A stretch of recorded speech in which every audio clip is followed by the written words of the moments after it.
Cabinet meeting ಮಾಡಿದ್ದೀವಿ. Mysuru division ಅಲ್ಲಿ cabinet meeting ಮಾಡಿದ್ದೀವಿ.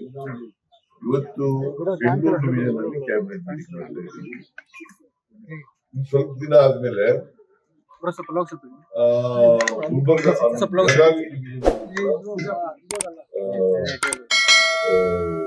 ಕ್ಯಾಬಿನೆಟ್ ಮೀಟಿಂಗ್ ಮಾಡ್ತೀವಿ. ಅದು ಬಿಜಾಪುರದಲ್ಲಿ ಮಾಡ್ಬೇಕು ಅಂತ ಹೇಳಿ ಈಗಾಗಲೇ ಸಲಹೆ ಬಂದಿದೆ. ಅಲ್ಲಿ ಮಾಡ್ತೀವಿ. ನಂದಿ ಬೆಟ್ಟದಲ್ಲಿ ಇವತ್ತು ಬೆಂಗಳೂರು ಡಿವಿಷನ್ ಕ್ಯಾಬಿನೆಟ್ ಮೀಟಿಂಗು. ಬರೀ ಚಿಕ್ಕಬಳ್ಳಾಪುರ, ಕೋಲಾರ, ಬೆಂಗಳೂರು ರೂರಲ್ ಅಲ್ಲ, ಬೆಂಗಳೂರು ಡಿವಿಷನ್, ರೆವಿನ್ಯೂ ಡಿವಿಷನ್. ಈ ಭಾಗದ ಜನದ ಏನಾದ್ರು ನಿರೀಕ್ಷೆಗಳು ಸರ್? ನೋಡಪ್ಪ, ಕ್ಯಾಬಿನೆಟ್ ನಲ್ಲಿ ನಾವು ಏನ್ ಹೇಳಿದ್ವಿ ಅಲ್ಲ, ಬಜೆಟ್ ನಲ್ಲಿ ಏನ್ ಹೇಳಿದ್ವಿ, ಆ ಬಜೆಟ್ ನ ಕಾರ್ಯಕ್ರಮಗಳನ್ನ ಇಲ್ಲಿ ಮಾಡ್ತೀವಿ. ಸಣ್ಣ ಪುಟ್ಟ ಬೇಡಿಕೆ ಕೆಲಸಗಳಿದ್ರೆ ಈ ಜಿಲ್ಲೆಗಳಲ್ಲಿ ಮಾಡ್ಕೊಡ್ತೀವಿ. ಸರ್, ತಾವು ಡಿಸಿಎಂ ಅವರ ನಿನ್ನೆ ಶಕ್ತಿ ಪ್ರದರ್ಶನ, ಒಗ್ಗಟ್ಟಿನ ಪ್ರದರ್ಶನ ಮಾಡಿದ್ರಿ. ಆದ್ರೂ ಕೂಡ ಬಿಜೆಪಿ ಅವರು ನಂಬ್ತಾ ಇಲ್ಲ, ಸೆಪ್ಟೆಂಬರ್ ಅಲ್ಲಿ ಚೇಂಜ್ ಮಾಡ್ತೀರಿ ಅಂತ ಪದೇ ಪದೇ ಹೇಳ್ತಾರೆ. ಬಿಜೆಪಿ ಅವರು ಯಾವ ನಂಬರ್, ನೀವೇ ನಂಬರ್. ಬಿಜೆಪಿ ಅವರು ನಂಬೋದೇ ಇಲ್ಲ. ಅವರು ಯಾವಾಗಲೂ ಸುಳ್ಳು ಮಾತ್ರ ನಂಬ್ಕೊಳ್ಳೋದು, ಸತ್ಯ ಯಾವತ್ತೂ ನಂಬಲ್ಲ, ನೀನು ನಂಬಲ್ಲ. ಅದರಿಂದ ಬಿಜೆಪಿ ಅವರು ಏನ್ ಹೇಳ್ತಾರೆ ಅನ್ನೋದು, ಅವರು ಸುಳ್ಳು ಹೇಳೋದ್ರಲ್ಲಿ ನಿಶ್ಚೀವರು. ಬರೀ ಸುಳ್ಳೆ ಹೇಳೋದು, ಅವರು ಸತ್ಯ ಹೇಳೋ ಗೊತ್ತೇ ಇಲ್ಲ ಅವ್ರಿಗೆ. ಅದರಿಂದ ಅವ್ರು ನಂಬ್ತಾರ ಬಿಡ್ತಾರ ನಾವು ಗೊತ್ತಿಲ್ಲ. ನಾವು ಎಲ್ಲ ಒಟ್ಟಾಗಿದ್ದೀವಿ. ನಮ್ಮ ಸರ್ಕಾರ ಈಗಾಗಲೇ ನಾನು ಮೈಸೂರಿನಲ್ಲಿ ಹೇಳಿದ್ದೀನಿ, 5 ವರ್ಷ ನಾವೇ ಅಧಿಕಾರದಲ್ಲಿ ಇರ್ತೀವಿ. ಕಲ್ಲು ಬಂಡೆ ತರ ಇರ್ತದೆ ನಮ್ಮ ಸರ್ಕಾರ, ಗಟ್ಟಿಯಾಗಿ. ಅದರಿಂದ ಅವರು ಹಗಲ್ ಕನಸು ಕಾಣ್ತಾ ಇದ್ದಾರೆ. ಪಾಪ ಬಿಜೆಪಿಯವರು ಹಗಲ್ ಕನಸು ಕಾಣ್ತಾ ಇದ್ದಾರೆ. ಅವರು ಅಧಿಕಾರದಲ್ಲಿ ಇದ್ದಾಗ ಏನು ಮಾಡ್ಲಿಲ್ಲ. ಏನಾದ್ರು ಮಾಡಿದ್ರ ಇಂಥದ್ದು ಮಾಡಿದೀವಿ ಅಂತ ಹೇಳಿ ನೋಡೋಣ. ನಮ್ಮ ಡಿ ಕೆ ಶಿವಕುಮಾರ್ ಹೇಳ್ತಾರೆ, ಸಾಕ್ಷಿ ಗುಡ್ಡೆ ಕೊಡಿ, ಬಿಟ್ಟೋಗಿ ಅಂತ. ಏನ್ ಸಾಕ್ಷಿ ಗುಡ್ಡೆ ಬಿಟ್ಟೋಗಿದ್ದಾರೆ ಅವರು? ನೀರಾವರಿ, ಇರಿಗೇಷನ್,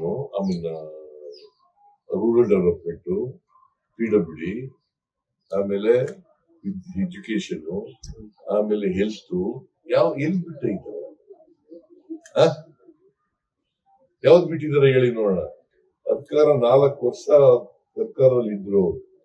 ಕುಮಾರಸ್ವಾಮಿ ಒಂದು ಸಮ್ಮಿಶ್ರ ಸರ್ಕಾರದಲ್ಲಿ 1 ವರ್ಷ 2 ತಿಂಗಳು ಏನ್ ಮಾಡಿದ್ದಾರೆ ಅವರು? ಏನು ಮಾಡಿಲ್ಲ. ಇನ್ನು ಸುಳ್ಳು ಹೇಳ್ಕೊಂಡು ಜನರಿಗೆ ತಪ್ಪುದಾರಿಗಳಿರ್ತಕ್ಕಂಥ ಪ್ರಯತ್ನವನ್ನ ಮಾಡ್ತಾ ಇದ್ದಾರೆ. ನೀವು ನೋಡಿದ್ರ ನಮ್ಮ 2ನೇ ವರ್ಷದ ಸಾಧನಾ ಸಮಾವೇಶ ನೋಡಿದ್ರೆ, ಹೊಸಪೇಟೆಯಲ್ಲಿ ಸುಮಾರು 2 ಲಕ್ಷಕ್ಕಿಂತ ಜಾಸ್ತಿ ಜನ ಇದ್ರು. 3 ಲಕ್ಷಕ್ಕಿಂತ ಜಾಸ್ತಿ ಜನ ಇದ್ರು. ಮಳೆ ಇದ್ರು ಬಂದಿದ್ರು ಕೂಡ ಇದ್ರು. ಆಮೇಲೆ ಒಳಗಡೆ ಬರಕ್ಕಾಗಲಿಲ್ಲ, ಮಾಡೋದಿಲ್ಲ. ಸುಮ್ನೆ ಬರ್ತಾರ. ಸರ್, 5 ವರ್ಷ ನೀವೇ ಸಿಎಂ ಆಗಿರ್ತೀರಾ ಸರ್? 5 ವರ್ಷ ನೀವೇ ಸಿಎಂ ಆಗಿರ್ತೀರಾ ಸರ್? ಯಾರು? ತಾವು 5 ವರ್ಷ ಸಿಎಂ ಆಗಿರ್ತೀರಾ? ಹೌದು, ನಾನೇ. ಯಾಕೆ ಅನುಮಾನ ಬಂದಿದೆ?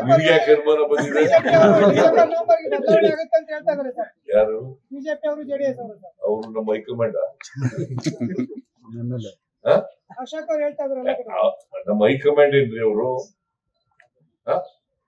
Ashoka is a BJP man, Vijayendra is a BJP man ಅಲ್ವಾ? Narayana Swamy is a BJP man. ಅವ್ರು ಹೇಳಿದ್ರೆ ನೀವು ಬರ್ಬಿಡೋರ? ವೆರಿಫೈ ಮಾಡ್ಬೇಕಾ ಬೇಡ?